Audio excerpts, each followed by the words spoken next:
Money FM 89.3, the best of Saturday mornings.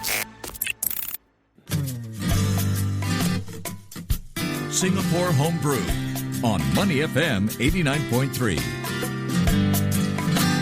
Today we are spotlighting on the Passion Arts Festival 2025. Our guest in studio, Esther Kwek, the Deputy Director of Partnerships and Outreach at the People's Association. Now, this year's theme is Our Neighborhood Gems, and it sets the stage for another SG60 celebration. So many of them going on around town, from Toa Payoh to Joo Chat. Over 60 festival villages will be transforming the island into art-filled playgrounds, bringing community stories to life. You could be giant Peranakan slippers or mosaic butterflies. There's all kinds of things happening. Esther, we are so happy to have you with us today. Congratulations on what looks to be a really interesting way to celebrate SG60. Yes, good morning, Glenn and Neil. Thanks for having me on the show. Pleasure. Yeah, and also for me to have the opportunity to speak about the Passion Art Festival that is happening, in fact, right now. Yeah. Over at Clementi, as Serangoon, as well as West Coast. So those are the first two villages that are open out of the 60 that will eventually be open. Is that correct? Actually, this is the opening month. Last week, we actually have our first blast at the Radimas, holding where you mentioned where the mosaic butterflies were being co-created and being put on display. And all these are really done by our community. So we have our community arts and culture clubs, which is very much a volunteer-led initiative. Like what you say, we have not only the parents volunteering, but we also have our kids. We welcome them to bring along their kids to also volunteer at such an event. What was the concept behind this Passion Arts Festival? It's the first time you're doing it. Yeah. What was the genesis for why you thought this would be good and what it would be? Okay, so Passion Arts is all about bringing community arts into the neighborhood. Yeah, as we do, a lot of these activities and programs actually are community-led. They are led by our interest group members. They are led by the schools. They are led by the people who have an interest in different areas, be it the music, be it the arts, in terms of like installation arts, visual arts. Yeah, so we have them. And not to worry if you do not have the necessary, or you're saying that actually I'm not creative, but no, actually we have our artists on hand to help us to guide the processes in terms of like visualizing how to transform your ideas, into a art piece, even in terms of musics. We are also having, like, for instance, our Sembawang friends. They actually are very creative. They make use of the kitchenware, transforming them into percussion pieces. Oh.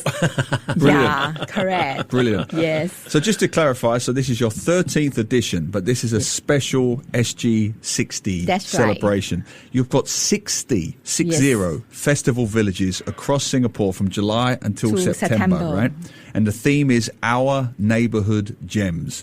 Tell us what that theme is, how you came up with it, and then some of the examples of what you're doing. Okay. So this year's Passion Art Festival 2025 theme surrounds on the theme Our Neighborhood Gems. Primarily is to also get our residents, inviting them to rediscover the treasures within their community. So in each community, you probably have things that you see very differently as your treasure. It could be that hawker center, it could be the clock tower, it could be the people, the stories that you grew up with. Like for instance, in Serangoon, we have a very famous pet walk. Yeah, I know it. Yeah. You know it? Yeah, that's good. Yeah, so a lot of us probably has got our kids running to the pet shops, after schools, after marketing with your parents, to just look at the pets, right? So I think that is one of the things that also is being transformed into artistic expression. So they had the parrots, they have the cats, they have things that they hold dearly, including like Chom Chom. I believe a lot of us, have our late night suppers at Chom Chom, so these are things that they collectively form the neighborhood identity. And what they do is to put them into the story of Serangoon. Can anyone participate in these artworks and things, or is it Yes. just certain people that have applied to do it or something like that? How does it work? So a lot of the arts activities that we have at the villages, they are actually free for all. Yeah, so if you go down to Serangoon today, in fact, happening from 10 to 1 this morning, you will actually be able to see the art installations. And they have also put in place some of the arts booth for people to try their hands on, to see how creative they can be. Yeah, and that will be the activities that we do not require any pre-registrations. Yeah, except for perhaps some workshops that we have limited capacity. For instance, when they were doing the story, the 3D storybook, the giant storybook that they are preparing for this morning's installation, they actually have a pre-registered workshop. Oh. Yes. So this will happen for a lot of the other festival that is coming up. And what happens now. during the workshop, for example, the one today? Okay. So for the workshop, right, what residents can expect to do is that there will be co-creation pieces. So, for example, depending on what comes to your mind, when you talk about Serangoon or when you talk about West Coast. So West Coast, a lot of them will probably think about the coastline, the parks that they have, and how they are relating to certain stories of what West Coast used to be, for instance. And in Serangoon's case, what Serangoon's used to be. So maybe not all of us know, but it used to be a cattle farming. Yeah, it was, yeah. Yes. Yeah, and then today it became quite a modernized industrial. And very popular place to live. Yes, and very popular places to live. Yeah. So a lot of places has its very own iconic significance and heritage. Like if you talk about Katong area, then what comes to your mind will always be Peranakan. Yeah. Yeah, so that's where you mentioned just now about the Peranakan beaded shoes. Sure. Yeah, so they have, of course, a different interpretation of the beaded shoes. And this we are also opening up for workshops to invite our residents to come and join in the workshops where our community artists will also guide them on how to create that giant piece. So as you mentioned earlier, this year's Passion Art Festivals is really also with the inject of our celebrations of our nation's 60th birthday. So something unique that we are doing is what we call the Giant Delight, a large format 3D installation pieces that the different community, the different neighborhoods are trying to co-create with the community. Yeah, so residents are invited to come and join the workshops to put their idea of what they feel is most representative of their neighborhood into their art piece. So I love that. I love the way you've incorporated the history and heritage of the location for SG60. You mentioned the cattle there, Serangoon, Kobau Road. That means buffalo in Malay because it used to be the cattle markets there.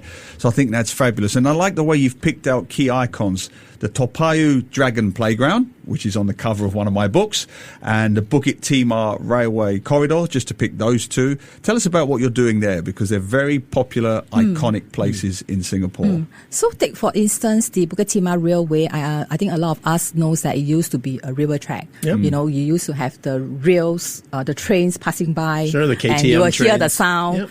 So some of us who has been there before will recognize the very iconic bridge. Yeah, so that's what the community is trying to do. In fact, they have held 2 sessions. Is this the one near King Albert Park, the bridge that goes over the top? Yeah. Correct. So, in fact, they have already held 2 workshop sessions, one with students and one with our special needs.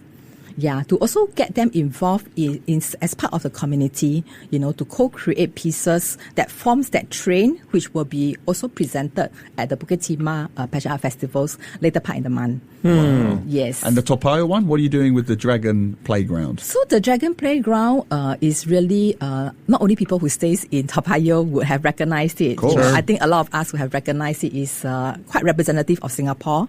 And of course, if we are celebrating Singapore's birthday, how can we miss out the Dragon Playground that a lot of us grew up with as well? So the Dragon Playground, they have actually done a canvas painting on the of the dragon itself. Yeah, and they got the residents to come in to give their interpretations of the colors in terms of the memories and putting them onto a big canvas. So this will also be presented at the villages. We're talking with Esther Queck, the Deputy Director of Partnerships and Outreach for the People's Association, talking about the first Passion Arts Festival, which is already underway and going through this year. Esther, what happens to all of these pieces of art after they're finished and after this year is finished? Will they continue to live, in quotes, somewhere else? Yes. So one of the key objectives of Passion Arts is really also sustainable arts. So a lot of the pieces that we are creating, some of them came from recycled materials.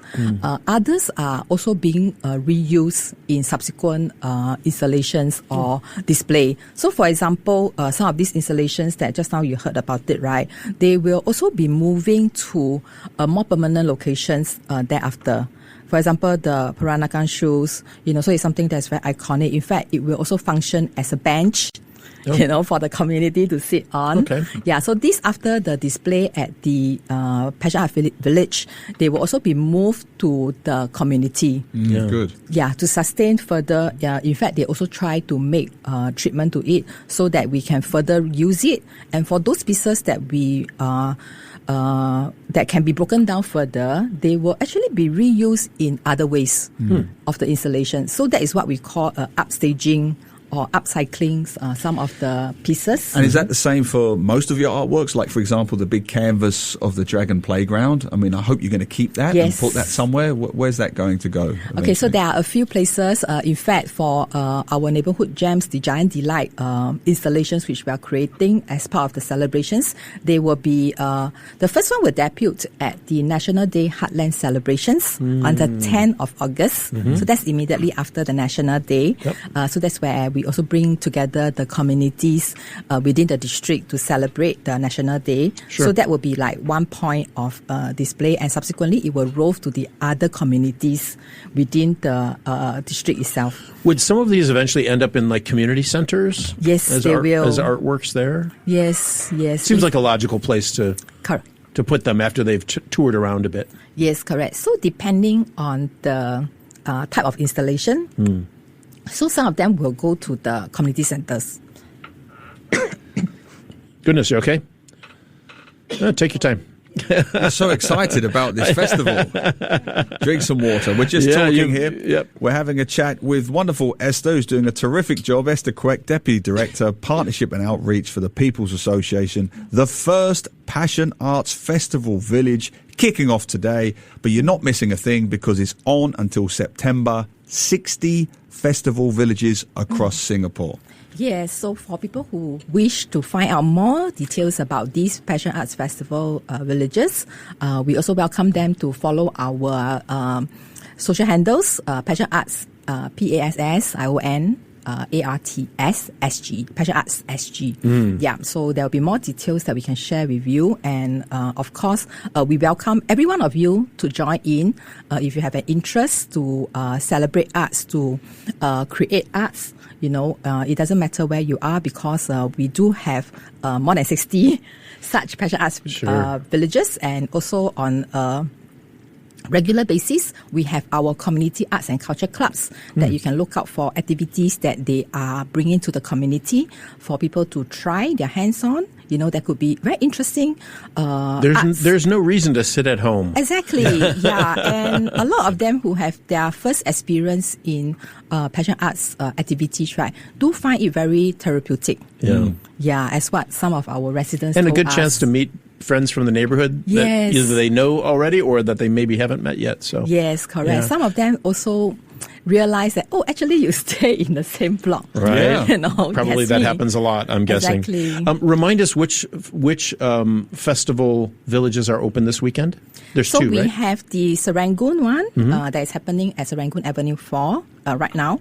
And the other one is actually at the West Coast CC. West Coast CC. Center. So come out. We know the weather is going to be great this weekend. No rain expected, so everyone should get out.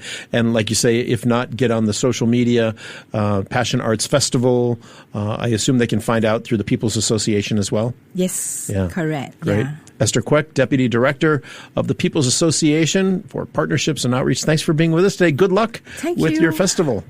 To listen to more great interviews, download our podcasts at audio.sg or download the audio app. That's AWEDIO, audio at the App Store and Google Play.